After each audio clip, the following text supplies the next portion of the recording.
Q and Review, celebrating 40 years of audio production, welcomes you to this week's edition of the Glasgow Times Sports podcast, recorded from our studio in the Bishopbriggs Media Centre and by our volunteers working from home. Keep up to date with Q and Review news via our Facebook, X, formerly known as Twitter, or Instagram at Q and Review. That's @CUEANDREVIEW,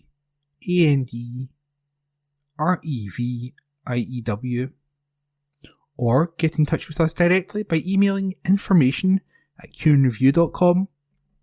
That's INFORMATION @CUEANDREVIEW.com, or by calling us on 0141 772 3979. Please like and share our podcast and give us constructive feedback. Evening Times Sport, April 1. Celtic settle historic child abuse cases. Report by Gabriel Mackay. Celtic Football Club have reached a settlement on more than 20 legal claims of historic child abuse for a seven-figure sum. Around 30 former players had brought a class action suit against the club for abuse they suffered while at the Celtic Boys Club. Several former coaches and staff at the club have been convicted of child sex abuse spanning decades in recent years, but the club argued it was not liable. Celtic Boys Club acted as a feeder team for the senior side, which the Premiership club argued made it a separate entity. However, in 2023, a judge gave the go-ahead for a class action lawsuit by around 30 survivors. Last year, the club indicated its intention to settle, and lawyers said around 70% of the 30 cases had been settled for a seven-figure sum, with more settlements expected in the following weeks. Laura Connor of Thompson's solicitors said, "This litigation has been made far more complex and lengthy by the defender, while our clients have acted with resolute dignity throughout. At long last, they have achieved success, and can take this compensation as confirmation that Celtic Boys Club was indeed inextricably linked to Celtic Football Club." The uncovering of a wide-ranging child abuse scandal in British football began in November 2016, when dozens of former footballers came forward to document the abuse they had received. Former Celtic Boys Club manager James Torbett had been found guilty in 1998 of shameless and indecent conduct with 3 juvenile players between October 1967 and March 1974, when he was let go and was imprisoned for 30 months. He was subsequently allowed to return to the club, where he continued to abuse young boys in the 1980s and 90s, and was found guilty in 2018 of a further 5 offences against 3 boys, and in 2023 of another 4 charges against a then 13-year-old. Former Celtic Boys Club chairman Gerald King was convicted of 5 charges of using lewd and libidinous practices towards 5 victims between August 1984 and April 1989, and found guilty of taking indecent pictures of children in February 1987. Frank Kearney, a former coach and manager, was found guilty of 9 charges of sexual abuse in 2018, receiving a 4-year jail sentence, and was due to stand trial on another 3 indecent assaults in January 2023, but was deemed unfit for trial. It was later determined by a judge that on the balance of probabilities, there was no case to acquit him. Jim McCafferty, a coach and kit man, admitted to 12 charges related to child sex abuse against 10 teenage boys between 1972 and 1996. In 2019, he had also worked with Hibs and Falkirk and died in prison in 2022. Report by Gabriel Mackay. Evening Times Sport, April 1. Former Ranger Novo slams Clermont Rangers regime. Report by Martin Macmillan. Former Rangers player Nacho Novo has claimed the team was like going to prison under Philippe Clermont. Novo said under Clermont the players had no days off, no five-a-side games, and were not allowed to tackle in training sessions. He criticised the 3-hour training sessions and said the players need to enjoy their football. And he told the Scottish Sun, "I heard what it was like under Clermont. I know people, and it was not easy for the players. Before the team did not get a day off. The team did not even play five-a-sides, and in training games they were not allowed to tackle. That's maybe okay in Europe, but for me personally, the players need to enjoy their football. It's not like going to prison." He praised Barry Ferguson, who has taken over as first-team manager, for changing the regime, saying the players love Barry.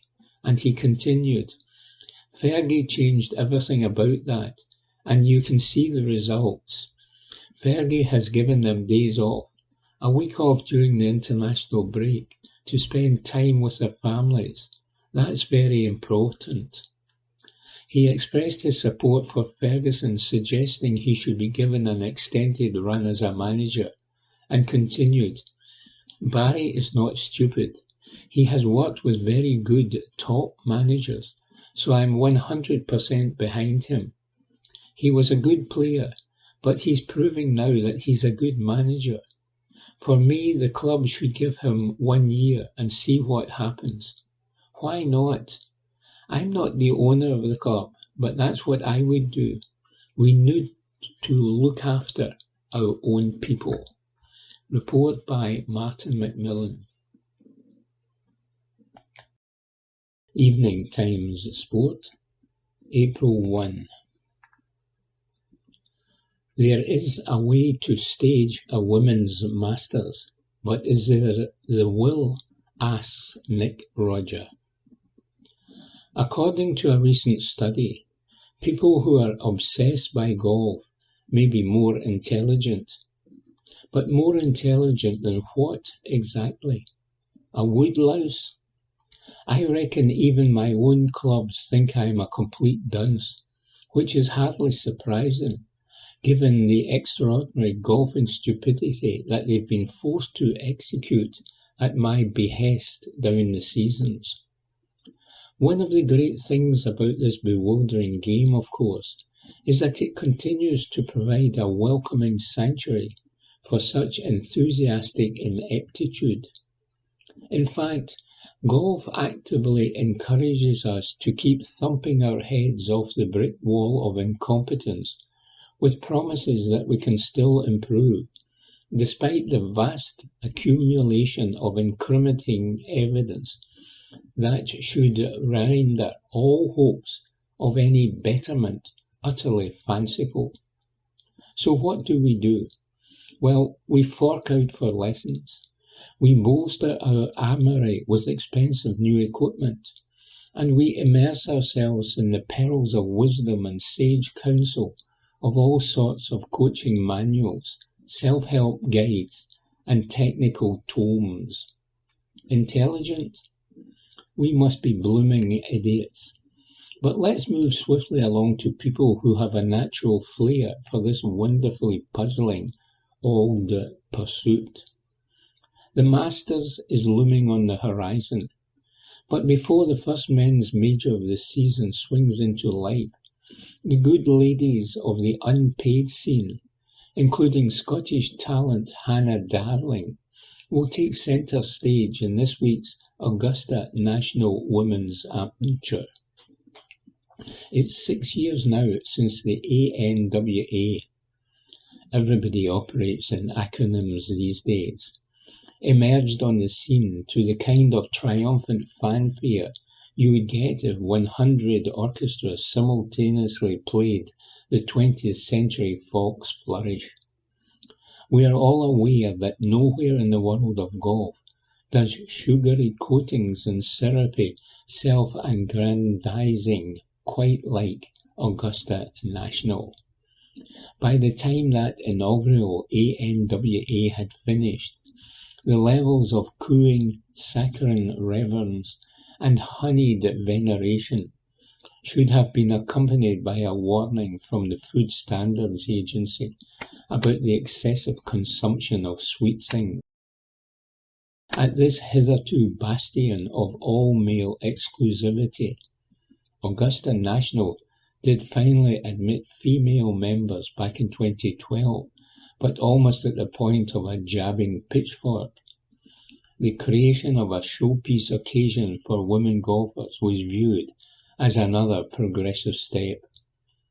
This, of course, did not mean that the girls, there are 72 in the ANWA field, would be getting free rein of the sacred Augusta National terrain. The first 2 rounds of the 54-hole championship are staged about half an hour away at the Champions Retreat course, while the 30 or so competitors who make the 36th hole get to play the final 18 holes at storied Augusta National. For all the talk of trailblazing and growing the women's game, it still feels like a bit of a perfunctory gesture. Don't tell the Augusta bigwigs that it's tokenism, though. You'll be banned from the entire state of Georgia. While these amateur dramatics are going on, the prospect of an actual women's Masters for professionals has been the subject of speculation and daydreams for many of a season. I think that we will get there eventually, said the Scottish LPGA Tour winner Gemma Dryburgh when asked about the possibility of such a development. But I don't think it will be when I'm still playing. That's my prediction. I was going to write, watch this space, but with Dryburgh's words in mind, this columnist will be well out to pasture by then. The Augusta Heat Bummers have always played down any notion of a woman's nature in this particular parish.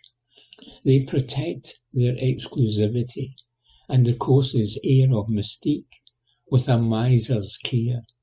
It was years, for instance, before viewers got to see TV coverage of the holes on the front 9 during the Masters. Sightings of Halley's Comet, in comparison, were 10 a penny. This golfing Garden of Eden shuts down in the summer due to the stifling heat, but surely there would be scope later in the season. The Masters of 2020, for instance, was played in November with no great hassles having been dunted on from its traditional April date due to the coronavirus pandemic. The women's schedule, meanwhile, already has 5 major championships. Nobody would be complaining, though, if a 6th at Augusta National was added to the diary. Both the R&A and the USGA have made sizable statements of intent in recent years and have championed the female cause by rapidly elevating the AIG Women's Open and the United States Women's Open into superbly staged multi-million-dollar occasions. They have taken those events to celebrated venues like the Old Course, Royal Troon, Muirfield, and Pebble Beach. Imagine the major bandwagon rolling up Magnolia Lane to a women's Masters. In the time it would take you to nibble through a pimento cheese sandwich, it would become the biggest event in women's golf, perhaps even women's sport, such as the iconic statue of Augusta National. In terms of growing the game, yes, I know it's a terribly trite phrase. A women's master would bring tremendous exposure and motivation. There would be significant financial benefits. Sponsors and partners would, no doubt, be falling over themselves to get involved. Fred Ridley, the Augusta National chairman, has often claimed that there are some fundamental difficulties about staging a women's Masters, but Augusta has the resources and the infrastructure to overcome just about anything. There's surely a way, but there needs to be a will, says Nick Roger.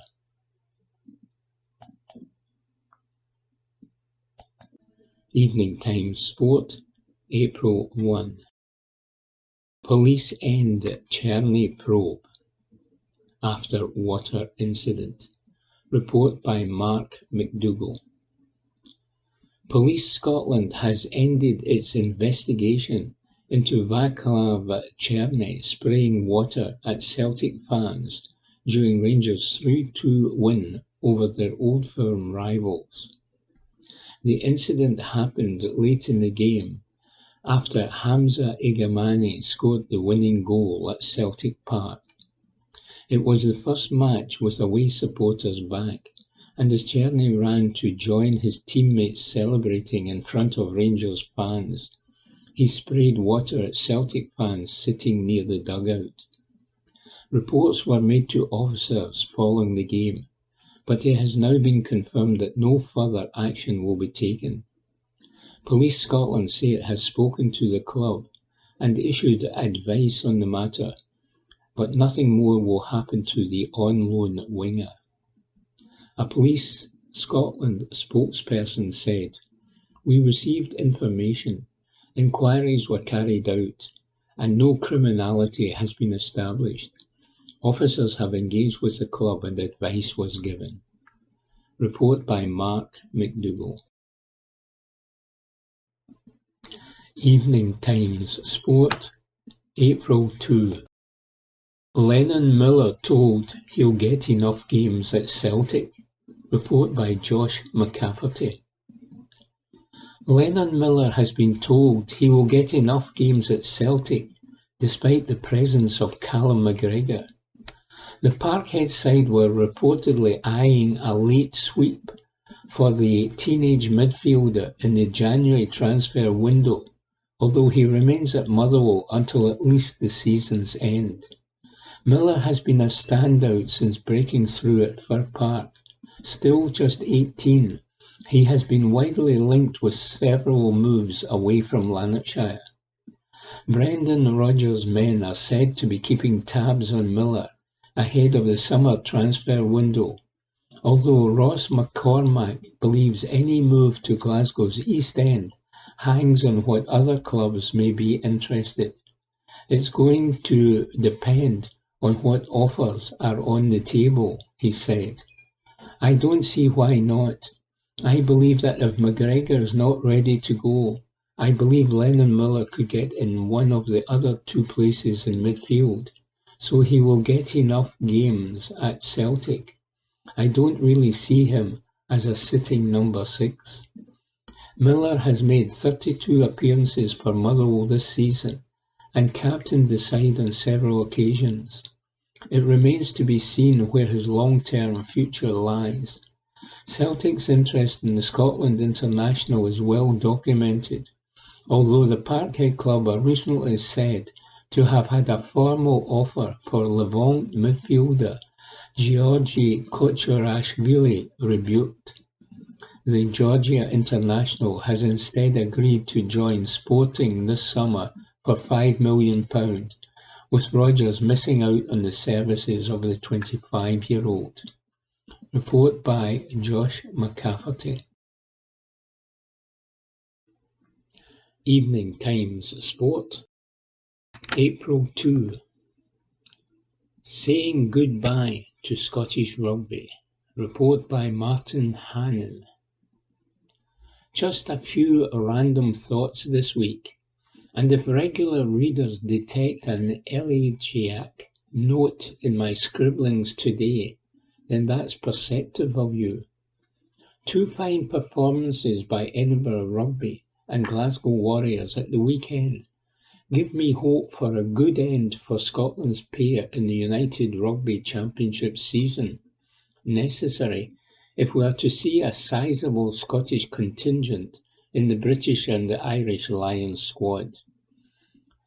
I will be disappointed if all of Finn Russell, Duan van der Merwe, Hugh Jones, Blair Kinghorn, Sion Tuipulotu, Xander Fagerson, Darcy Graham and Rory Darge do not make the trip down under.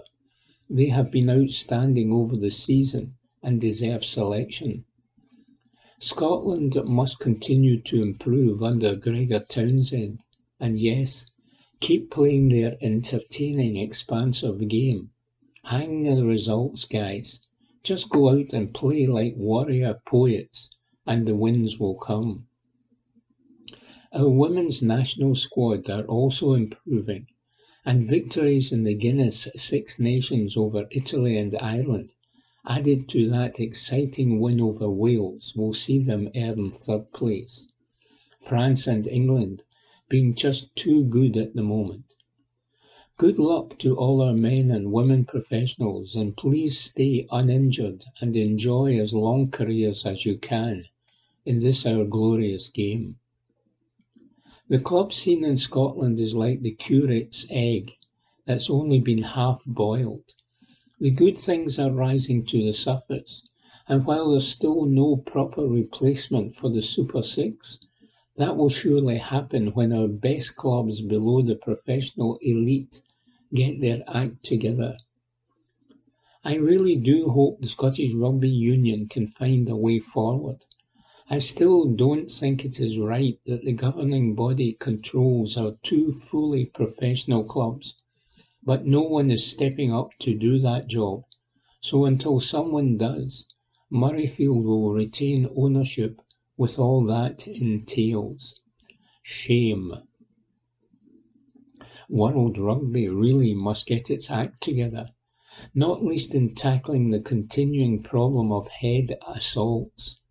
Regular readers will recall, I have Parkinson's disease, and I will never know if it dates back to concussions I suffered and ignored at my three clubs, Vale of Leven, Dumbarton and Lismore. It will give me zero pleasure to point out World Rugby's deficiencies when the court cases by brain-damaged ex-players start to be decided over the next few years. I want World Rugby and all the unions to truly embrace the principle that player safety must always be put before spectator pleasure and media interests.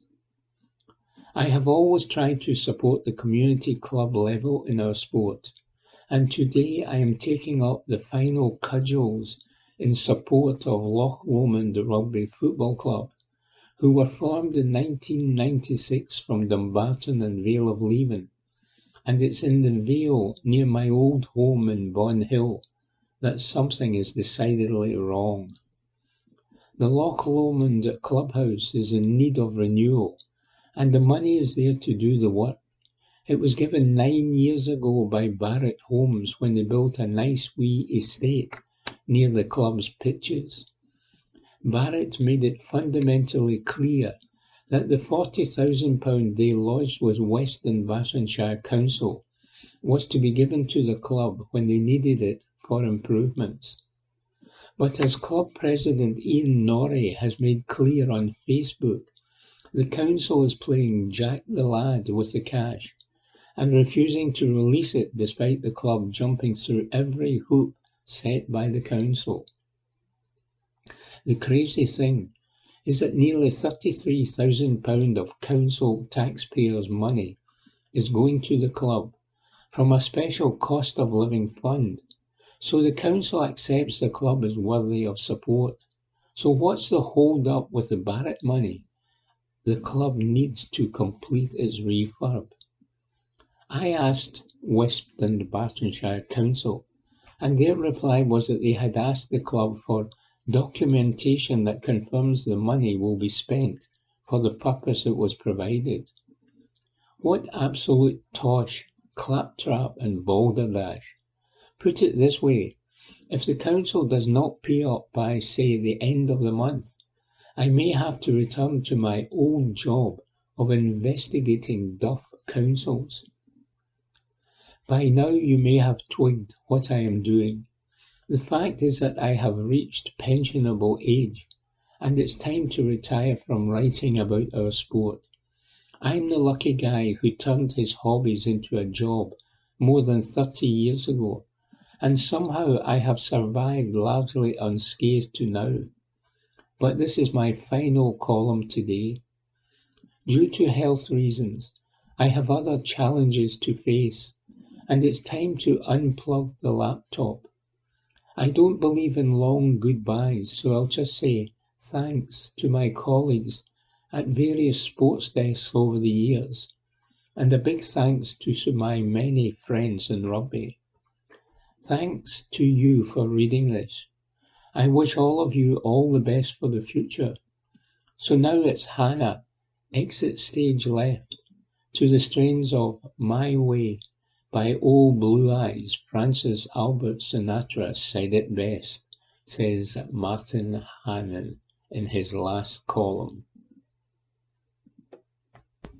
Evening Times Sport, April 3. Queen's Park fear hockey could walk away. Report by Ewan Payton. Queen's Park are reportedly fearing the prospect of wealthy backer Lord Willie Hockey walking away from the club. The Daily Record claim the former Celtic director has grown increasingly frustrated by the bureaucracy within the Championship club. Hockey has been a major financial supporter of Queen's Park.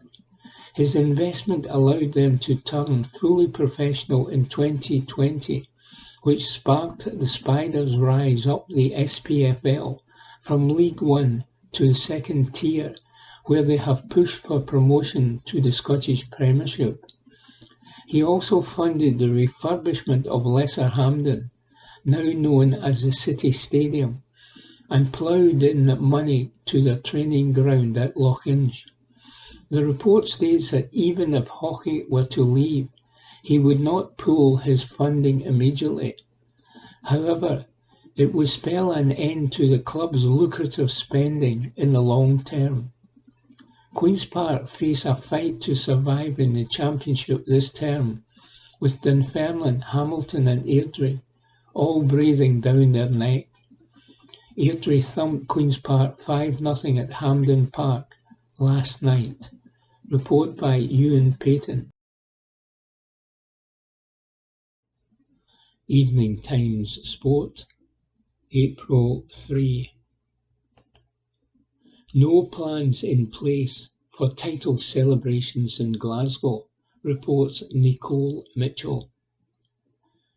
No plans have been put in place ahead of expected celebrations at the end of this year's football season, despite a productive discussion last week.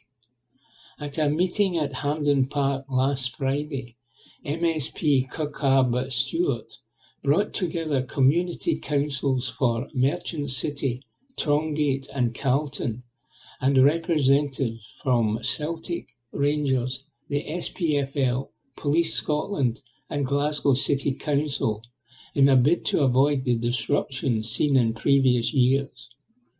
Residents were given the opportunity to tell clubs about their experience of anti-social behaviour from unofficial parties in Trongate and George Square, which have seen thousands of pounds worth of damage caused. However, despite agreements more should be done to encourage fans not to gather in the city centre, No plans have been put forward ahead of an expected gathering at the end of the season next month. Stewart said, I convened a meeting with local community councils, the Scottish Professional Football League, Rangers Football Club and Celtic Football Club, along with Police Scotland and Glasgow City Council, to discuss how to stop a repeat of the terrible scenes that have taken place in Glasgow city centre in the last few years following the conclusion of the Scottish Premier League. We had a very productive discussion with local residents being able to tell their real-life experience directly to the clubs, and it was agreed that while celebrating the success of Glasgow's football clubs is important and indeed welcome, the scenes and disruption that has been experienced by residents and businesses was unacceptable.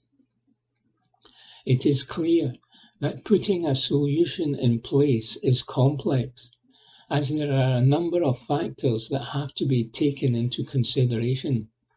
However, I was pleased that there was agreement around the table that more should be done and that further discussions will take place to look at long-term plans, which will include local residents and the voice of the fans. I am reassured that further discussions will take place and that together we can work to improve future celebrations.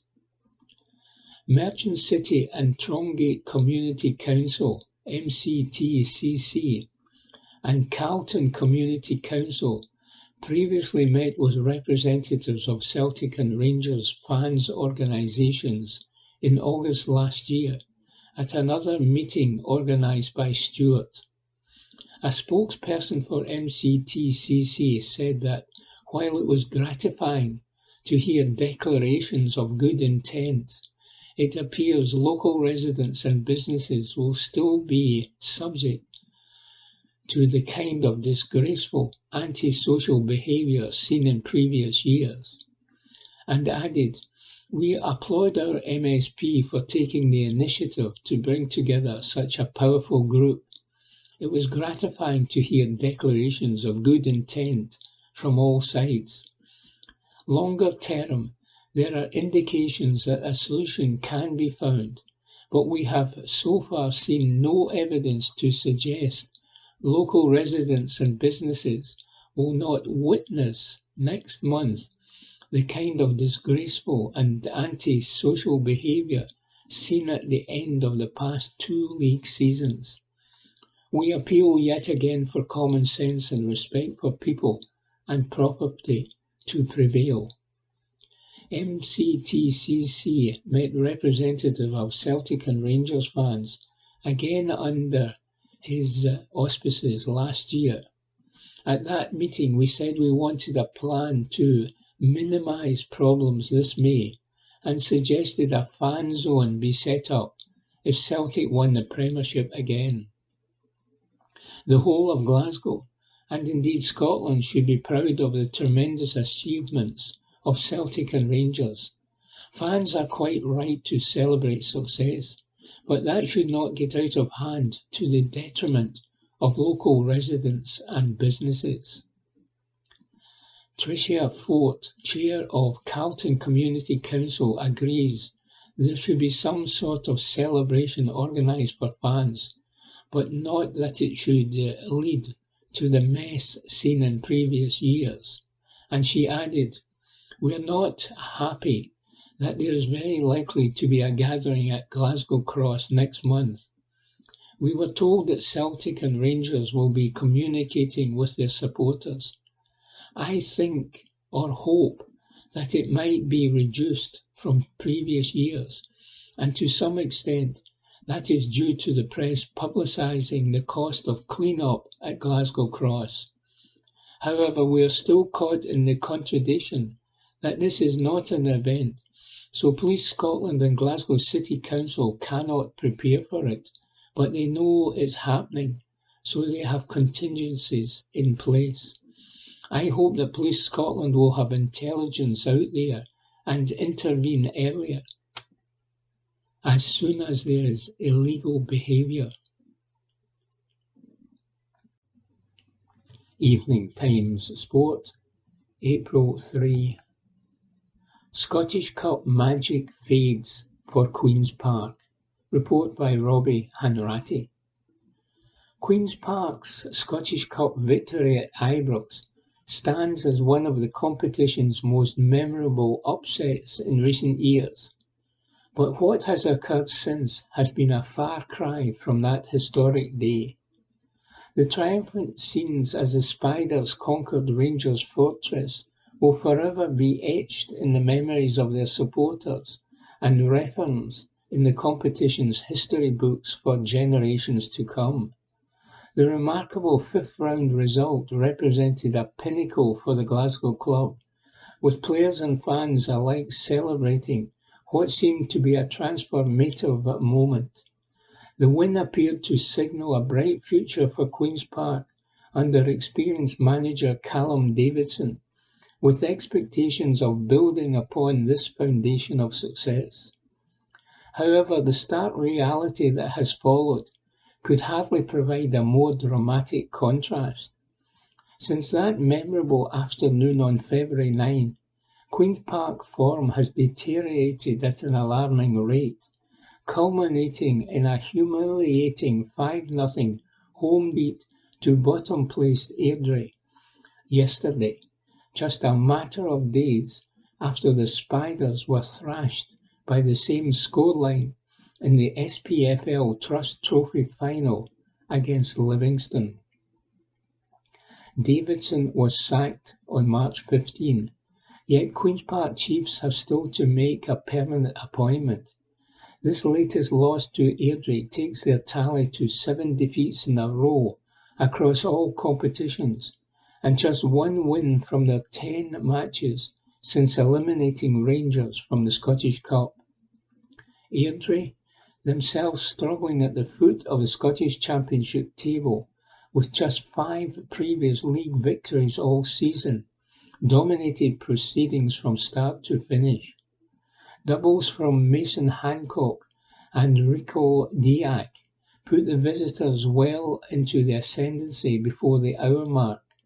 Then substitute Chris Mockery completed a rout that saw home supporters departing well before the final whistle.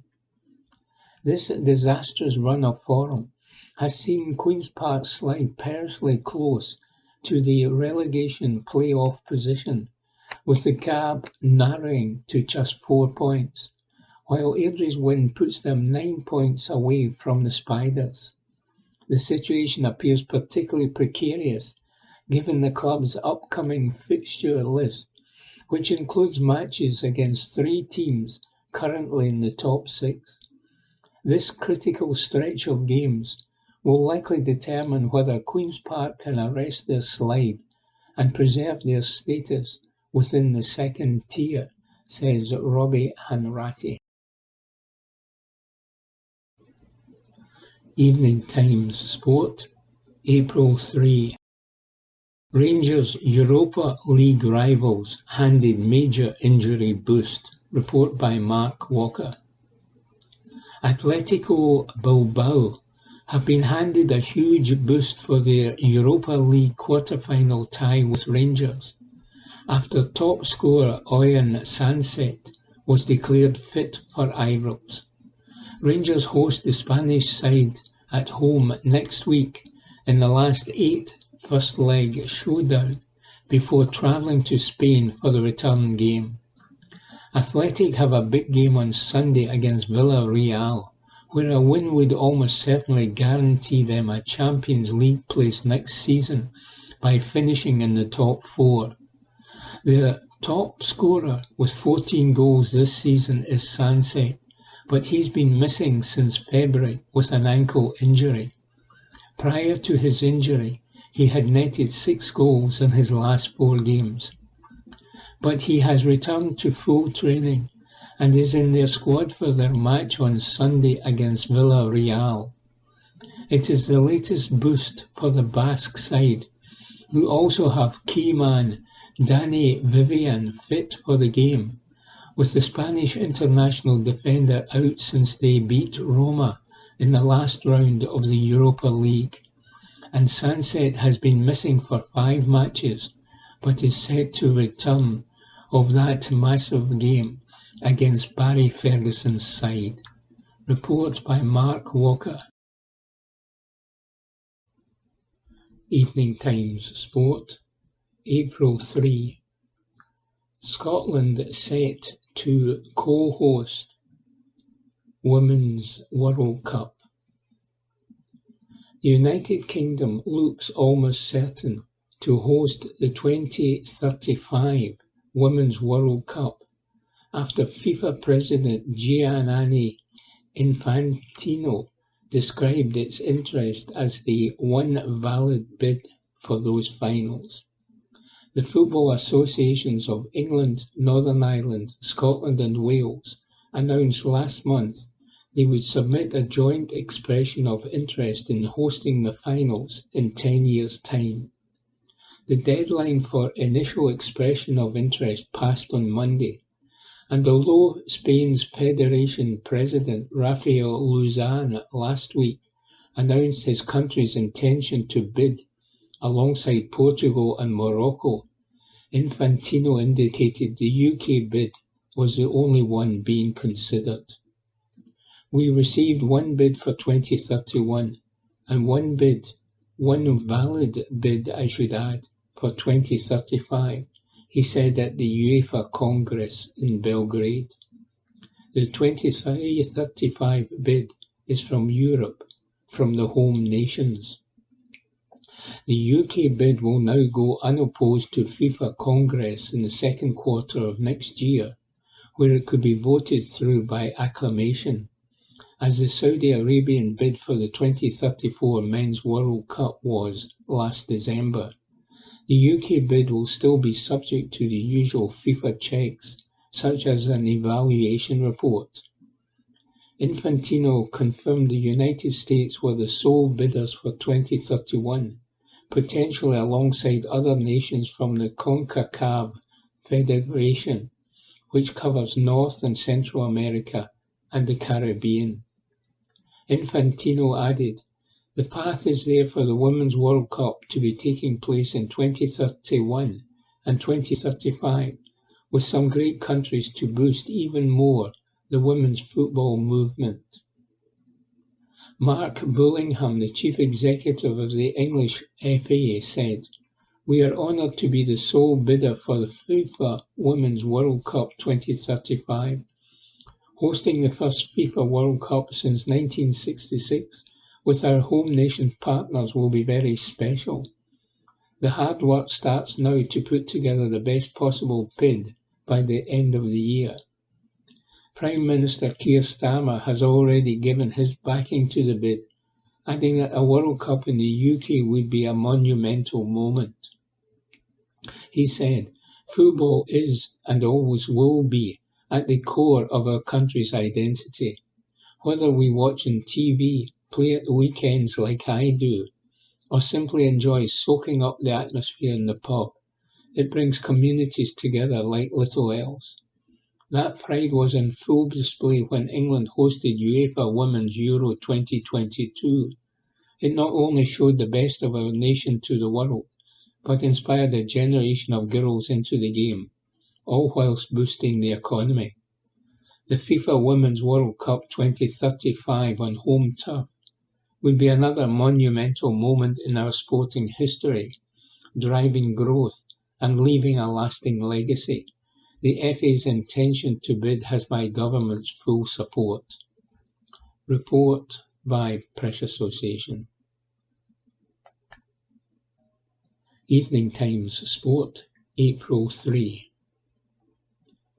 Carlos Alba asks, "Why is Scotland so terrible at sport, and what can we do about it?" For many people old enough to remember, June 7, 1978 will live long in infamy as the day that Scottish sport died. On that day, our national football team was humbled in a 1-1 draw with Iran, thereby confirming that we would not, contrary to a bewildering collective delusion that had gripped the nation, win the World Cup in Argentina. Since then, the country has been on a gradual descent into sporting mediocrity and ignominy. There have been occasional spikes on the graph, which gave us momentary cause for celebration or, dare say I, optimism, but each one turned out to be a hiatus in a continuing downward curve. Now it seems that all those decades, when the water cannon of sporting humiliation lashed us to the wall of broken dreams, were but a precursor to where we now find ourselves. Anyone with a hint of realism must surely conclude that, if we have not already arrived there, then we are fast approaching our sporting nadir. With more than a year to go until the next Football World Cup, Scotland are 250 to 1 outsiders even to qualify for the tournament, following last week's humbling by group opponents Greece. After yet another disappointing Six Nations tournament, it seems that, despite producing a golden generation of rugby talent, our national side remains more impressive on paper than on grass. Last year we saw a Masters golf tournament without a single Scottish player.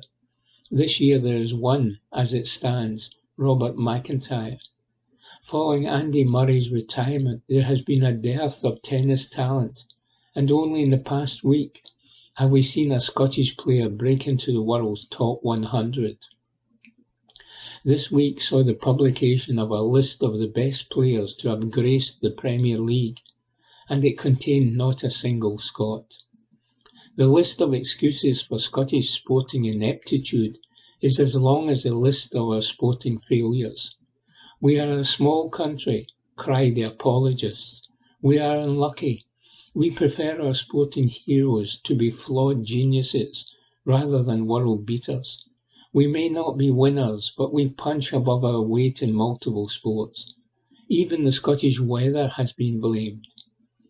But for every excuse there are other examples of other countries that have overcome the same hurdles and achieved success, even global dominance. The Netherlands, Croatia, Denmark and Wales all have similar sized populations to Scotland, and they have reached semi-finals, finals and even won international football tournaments. New Zealand and now Ireland have achieved global dominance in rugby, and Ireland continues to churn out major winning golfers. We may have produced individuals capable of beating the best in the world, such as Alan Wells, David Wilkie, Andy Murray, Chris Hoy, Sandy Lyle and Stephen Hendry, but they achieve success through personal ambition, determination and endeavour, rather than being produced of pathways programs. In many cases, they needed to leave Scotland to acquire the specialist training required to compete at a global level. A recurring narrative of near misses and what-ifs has seeped into our national consciousness, exemplified by Scotland's history in the World Cup, which is a tale of recurring disappointment.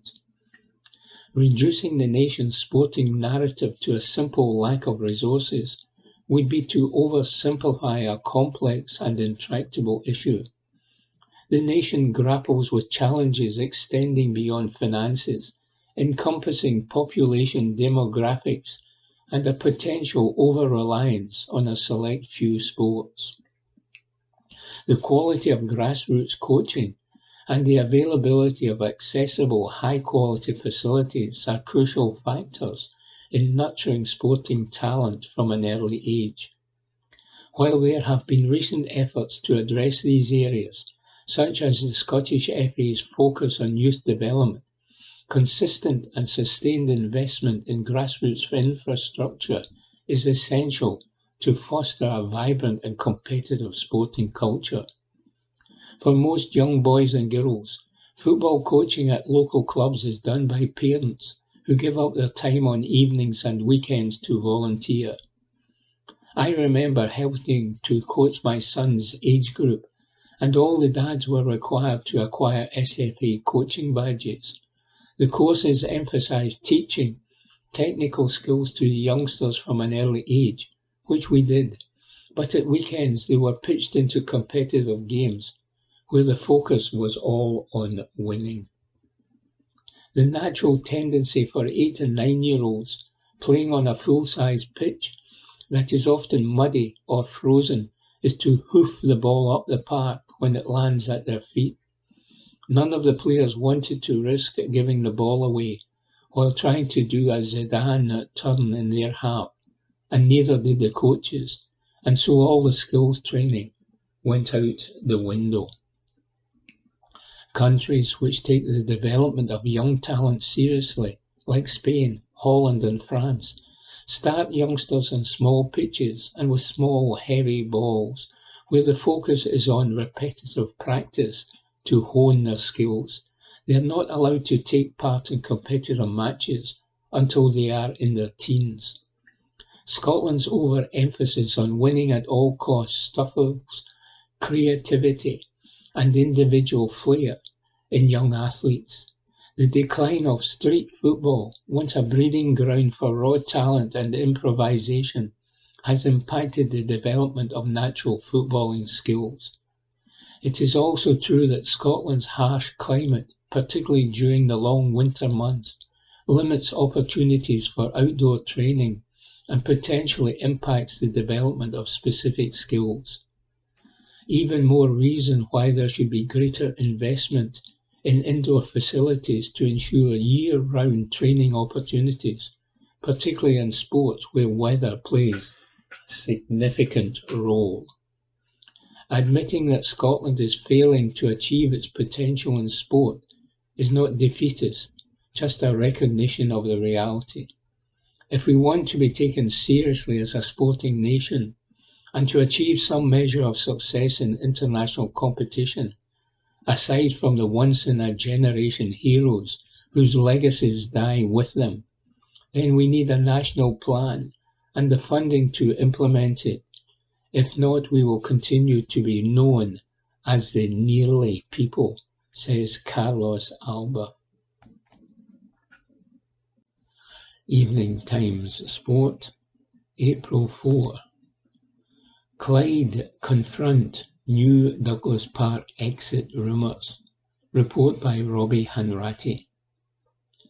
Clyde have been forced to address growing speculation that they could find themselves homeless once again, following uncertainty over their continuing tenure at New Douglas Park in Hamilton. The Bully Wee, who relocated to Hamilton in May 2022 after being evicted from their long-term home at Broadwood Stadium, released a statement last night clarifying their position amid mounting rumours about their stadium situation. This latest development follows a turbulent period for the Scottish League Two side. Clyde had played at Broadwood Stadium in Cumbernauld since 1994, but their tenure came to an abrupt end just before the end of the 21-22 campaign, when North Lanarkshire Council refused to extend their lease beyond the summer of 2023. That came off the back of a high-profile saga involving striker David Goodwillie, who returned to the club on loan from Raith Rovers. He was then banned from Clyde's home ground and the lease agreement was terminated early. The council's decision forced Clyde to find a new home, leading to their current ground share arrangement with Hamilton at New Douglas Park, which was intended to provide stability for the club over a 5-year period. However, according to the club's latest update, despite having a legally binding agreement in place until 2027, they have been unable to secure assurances from Hamilton that the arrangement will continue beyond the current season. It reads, "As a result of circumstances beyond our control, an element of uncertainty has arisen over our continuing tenure at New Douglas Park. This has been resulted in rumours beginning to circulate, which the board of Clyde Football Club wished to address. Firstly, the background to this situation needs to be made clear. The club signed a legally binding agreement with Hamilton Academical in 2022 to play home matches at New Douglas Park for a period of 5 years. Clyde Football Club has the right, stipulated in the agreement, to withdraw at the end of the current season, but Hamilton Academical has no equivalent right to terminate the agreement before it concludes in 2027. In February of this year, and in accordance with the terms of the agreement, Clyde Football Club submitted written confirmation to our hosts that we were continuing our tenancy at New Douglas Park. Formally, that remains our position. However, in spite of our best efforts, we have been unable to get clarity and assurances from Hamilton Academical that the agreement between the clubs will prevail beyond the current season. In fact, we have an informal indication of the contrary. This is an increasingly complex situation, which we will not want to escalate by having to play it out in public. But we have an obligation to our support to reassure them that every effort is being made on our part to resolve this impasse in the best interests of our club. The situation remains fluid, with Clyde supporters now anxiously waiting to see if their club can secure their medium-term future at New Douglas Park, or whether they will be forced to search for yet another home ground in the near future. Clyde previously ground shared with Partick Thistle prior to their 22-year tenure in Cumbernauld, and their small but passionate fan base have built up a reputation as the Gypsy Army due to their nomadic status. Report by Robin Hanratty. Evening Times Sport, April 4. Rangers put singing section on notice. Report by Robbie Hanratty. Rangers has issued a stern warning to fans in the Ibrox singing section, threatening its future as season ticket renewals for the 25-26 campaign get underway. Club officials have made their position crystal clear. If behaviour does not improve among supporters in this dedicated area, the section faces potential disbandment or significant restrictions during certain matches next season. Located in the Copeland front at the traditional Rangers end, the singing section has become the beating heart of Ibrox's legendary atmosphere. The Union Bears and other vocal supporters have transformed this area into an electric cauldron of noise and passion that has become synonymous with the Rangers' matchday experience. Since its introduction at the start of the 24-25 season, this vibrant fan hub has ignited both players and supporters alike, particularly during Rangers' thrilling run to the Europa League quarter-finals. But it has also come with its flaws, with Rangers being fined by UEFA and issued with a potential partial stadium ban for a racist, discriminatory banner during their last 16 tie against Fenerbahce. There's also been numerous incidents of pyrotechnics being unlawfully lit inside Ibrox. Rangers have now reserved the right to impose a surcharge on season ticket holders in the singing section if the issues continue. This surcharge would cover the additional costs the club incurs from managing the section, including extra security measures. A club statement read, "Ibrox is known as one of sport's most famous arenas, with the atmosphere generated inside our home being the envy of clubs across the globe. It further enhances that wonderful atmosphere. Since the beginning of the 24-25 season, Rangers has provided a dedicated singing section located in the Copland front at the traditional Rangers end of Ibrox Stadium, and the noise and colour generated there can only be of benefit to Rangers teams into the future. Rangers remain committed to providing a singing section in the Copland front for the forthcoming 25-26 season. However, the singing section also presents the club with heightened security, safety and regulatory concerns. The issues of concern impact the match-going experience for other supporters and have financial and reputational consequences for the club. Accordingly, for the remainder of this season, 24-25, the club will be monitoring the operation of the singing section and the behaviours of groups and individuals who frequent it. If the issues of concern continue, the club may reluctantly conclude that it is necessary to withdraw the singing section for season 25-26 for certain matches, or indefinitely, if deemed necessary, for the safety of our supporters and or for the benefit of the club.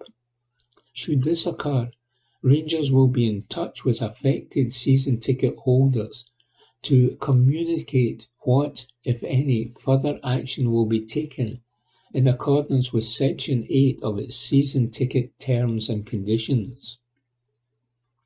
The club also reserves the right, if the issues persist, to add a surcharge to the singing section to cover the additional costs incurred by the club resulting from these issues, including in the case of serious and or persistent failure to the club's ground regulations and or to the club's season ticket terms and conditions and or any code of conduct. Rangers has engaged with some constituents of the singing section on its operation and will consult with others in due course. All supporters located in the singing section will be invited to collaborate on a code of conduct for the area to be introduced for the new season. The club would also like to remind supporters of the importance of upholding the same behavioural standards expected of Rangers supporters at Ibrox in attending away matches, both domestically and in Europe. The club's strongest asset is its supporters, and the noise and colour provided by the singing section is hugely appreciated by everyone at the club. However, that backing cannot bring the name of Rangers into any further disrepute, nor compromise spectators' safety within Ibrox, and the club shall take action it deems necessary to prevent any harm that may be caused. Report by Robbie Hanratty. Evening Times Sport, April 4. Scotland Rugby 2025 Summer Tour Details. Report by David Irvin. Scotland will take on the Maori All Blacks, Fiji and Samoa in the summer tour. Scottish Rugby have confirmed the plans for the upcoming summer fixtures, with 3 matches confirmed. Gregor Townsend's side will first the Maori All Blacks on Saturday, July 5 in Whangarei, in just the 3rd meeting between the teams. 1 week later, Scotland will play Fiji in the 2nd contest of the 2025 summer tour, before a final match against Samoa on Friday, July 18.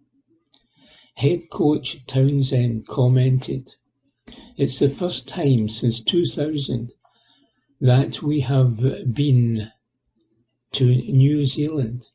and spending time in a country with such a deep rugby culture is a unique and special experience. There are players and coaches within our group who have never been there before, and I know they are looking forward to the opportunity as well as the challenges we will face on the tour. Playing against the Maori All Blacks will be a proper introduction to New Zealand rugby, and they will provide a strong test, especially in the contact area. Fiji have shown over the past few seasons that they are a rising force in world rugby and will relish the chance of playing a Six Nations country at home. We will be challenged in attack and defence as well as very different weather conditions that we are used to in the Northern Hemisphere. Finally, Samoa are one of the most physical teams in world rugby, with how hard they hit in the tackle.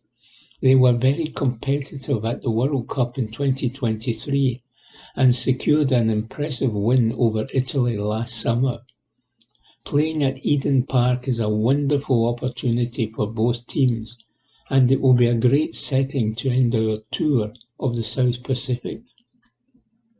With the Lions tour happening at the same time, I am expecting that we will have to call up some players that were not involved in the Six Nations, but it will be an experienced group overall that we are planning to take out on tour, as we know these are 3 very tough games for us. Report by David Irvin. From the Glasgow Times, Sunday the 6th of April, from the sports section. Rangers flopped scores again for promoting chasing club, by Martin McMillan. Rangers loanee Kieran Dowell found the net again for Birmingham City on Saturday. Chris Davies' team are now a step closer to the League One title after a 6-2 win against Barnsley. Dowell, unwanted at Ibrox, moved to Birmingham mid-season and has been a standout performer, netting 4 goals and providing 3 assists in 17 appearances. The 27-year-old scored Birmingham's 5th goal of the match at St Andrews, slotting home into the bottom right corner. Dowell is joined by fellow Rangers loanee Ben Davies, who has been a regular fixture for Birmingham since the start of the campaign. Now 11 points clear of second place Wrexham, with 2 games in hand, Birmingham City are strong favourites for the title. Both players have played a significant role in Birmingham's impressive season, with promotion to the second tier looking increasingly likely. An article written by Martin McMillan. From the Glasgow Times, Sunday the 6th of April 2025, from the sports section. St Johnstone 1, Celtic 0. Saints survival boost as title party delayed. Report by Ronnie Esplin. Bottom side St Johnstone gave themselves an unlikely relegation boost with a stunning 1-0 win over leaders Celtic at McDiarmid Park. Defender Daniel Balodis went off script after 4 minutes, when he scored with a header, and while the visitors dominated for the rest of the game, Simon Valakari's side held out, helped by some vital saves by goalkeeper Andy Fisher. It was the Perth side's first win over the Parkhead club since 2016, and they moved 5 points behind second bottom Dundee with 6 fixtures remaining, while Celtic, still 13 points ahead of Rangers, have to delay thoughts of their William Hill Premiership title celebrations. It was a momentous win for the Saints. The magnitude of the home side task was underlined by the fact that they had lost 6-0 at home to Celtic in September and 4-0 at Parkhead in December. 3 of the 4 stands were full of expectant Hoops fans for the midday kick-off, and they were shocked when Saints raced ahead after Celtic midfielder Arne Engels had tested Fisher with a drive. Balodis headed just over the crossbar from a Mackenzie Kirk cross in St Johnstone's first attack, but Saints' Latvian defender was more accurate from Graham Kerry's free kick, glancing a header past Hoops goalkeeper Viljami Sinisalo. In the 13th minute, after Fisher parried a drive from Daisy Maeda, Stephen Duke McKenna's last-gasp tackle prevented Nicholas Kuhn tapping into an empty net from a yard out, before he drew a fine save from Sinisalo with a drive on the turn. Saints were coping well with Celtic's pressure. However, a slack back pass from defender Sam Curtis was intercepted by Maeda but Fisher made the save as he did moments later from a Jota drive. 5 minutes from the break, VAR checked a possible penalty for St Johnstone for a Rio Hatate handball, but play moved on as Sina Salo saved Adama Sibabe's header from a Kerry corner.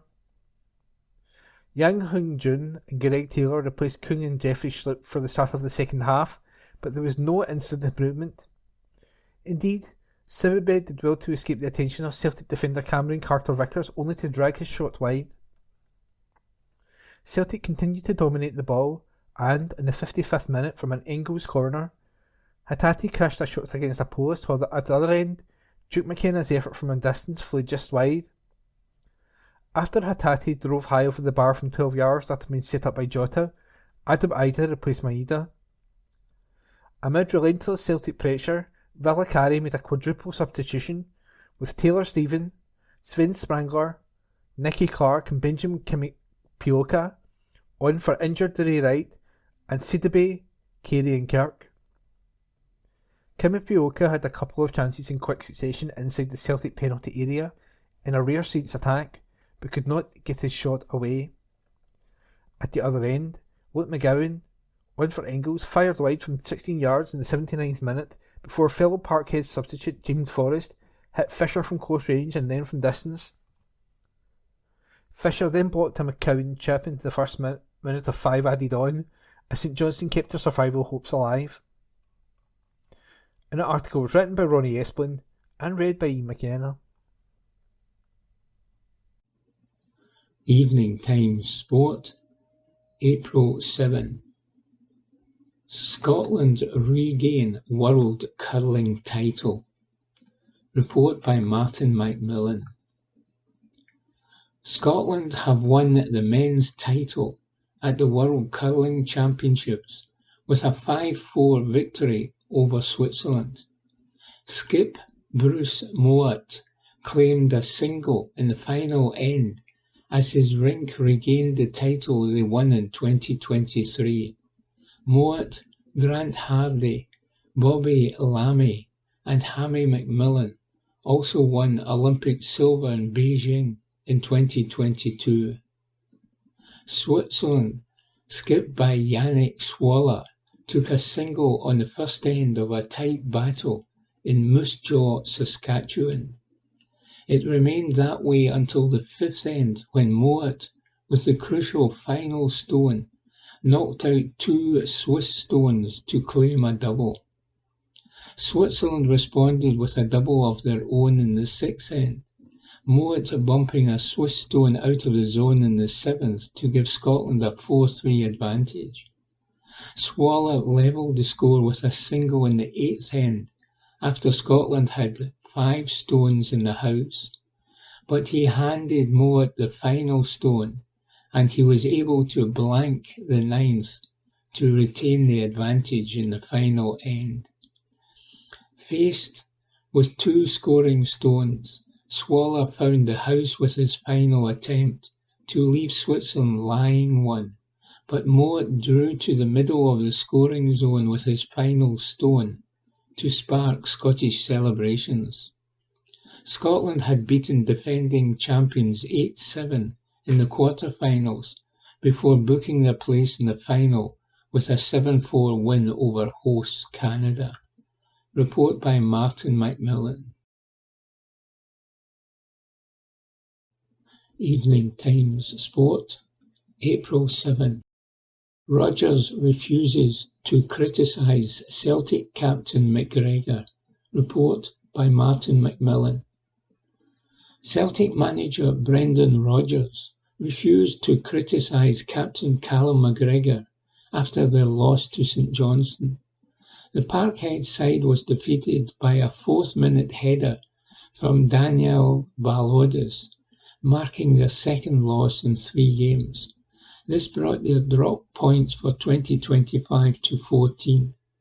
Rodgers was critical of his team after the match, questioning their levels of desire and drive, and said, "There's maybe a few players that are comfortable.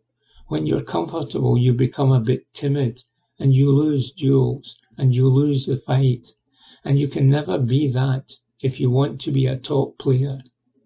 He singled out McGregor, however, as an exception to his criticism and added, "I'm not talking here about boys like Callum McGregor, who deal with expectation, who deal with being the underdog in the Champions League, and guys like that." Despite their loss to St Johnstone, Celtic could still win the league this weekend should they beat Kilmarnock on Saturday and Rangers lose on Sunday. Rodgers went on to explain why Austin Trusty started over Make Rocky against the Perth side. The Polish defender had been a surprise inclusion in the starting lineup against Rangers and retained his spot against Hearts. However, Nawrocki was benched in favour of Trusty, and Rodgers said, "I think over a period of time, Austin Trusty has done well.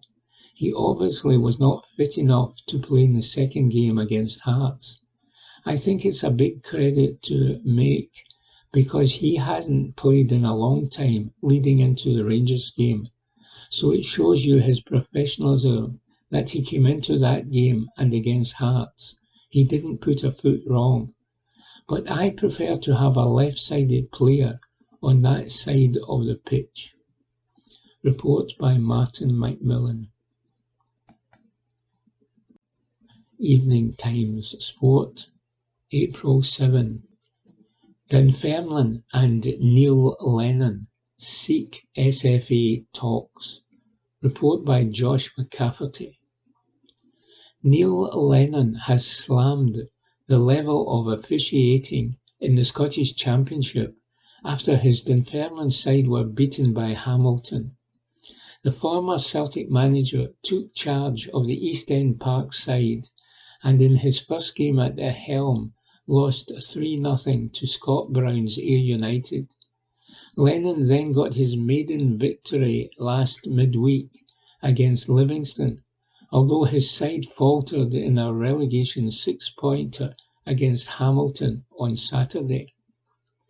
Regan Tumulty's goal proved the difference between the sides, although Lennon thinks his team should have been on the score sheet, and said, "We had a perfectly good goal disallowed.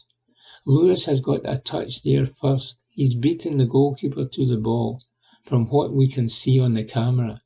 How the referee decides that's a foul, I think he's guessed more than anything else. But there were a lot of things going on in the game that I did not like. That's 3 games now I've been at this level, and the standard of refereeing has been abysmal. I don't know if Hamilton beat us today, or the referee's decisions beat us." As Lennon's frustrations poured over later in the match, he was shown a yellow card. His club will now seek talks with the SFA's head of referee operations, Willie Collum. And Lennon said, "Honestly, it's just Mickey Mouse stuff. I've seen some strange decisions this week already, and a lot of them have gone against my team.